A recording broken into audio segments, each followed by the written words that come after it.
জয় জগন্নাথ জয় জয়তে সমূহ ভক্তপ্ৰাণ ৰাইজ প্ৰিণ্ট মিডিয়া আৰু ইলেক্ট্ৰনিক মিডিয়াৰ সমাজসেৱী বন্ধুসকল সংবাদসেৱী বন্ধুসকল সকলোলৈকে যোৰহাট হৰিসভা পূজা মন্দিৰৰ সমূহ সদস্যৰ তৰফৰ পৰা আন্তৰিক কৃতজ্ঞতা যাচিলোঁ আৰু ৰথযাত্ৰাৰ এই পবিত্ৰ মুহূৰ্তত সদৌতিলৈকে শুভকামনা যাচিলোঁ।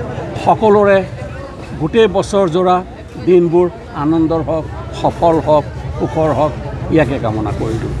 আমাৰ এই ৰথযাত্ৰা আজি 113 বছৰত ভৰি দিলে।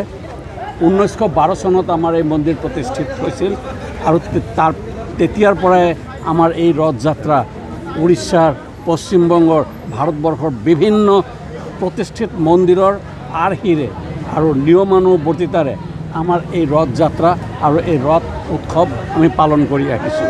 আৰু আজি তাৰে আঁত ধৰি আজিও আমি এই 27 তাৰিখ জুন মাহৰ 27 তাৰিখে আমাৰ এই পবিত্ৰ ৰথযাত্ৰা আমি যোৰহাটৰ প্ৰধান ৰাজপথেদি পৰিক্ৰমা কৰিম।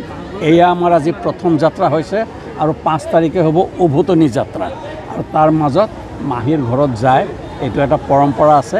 এইবাৰো যাব আমাৰ সদস্য এজনে দহপ্ৰচকত নিব আমাৰ হেৰিয়াক জগন্নাথ। মিহিৰ চাহা হৰিসভা পূজা মন্দিৰৰ কাৰ্যকৰী সমিতিৰ জ্যেষ্ঠ সদস্য আৰু মোৰ কাষত আছে হৰিসভা পূজা মন্দিৰৰ সভাপতি শ্ৰী উৎপল দাস আৰু মোৰ কাষত আছে স্বপন নাহা হৰিসভা পূজা মন্দিৰৰ উপসভাপতি আৰু এজন উপসভাপতি গৌতম বণিক।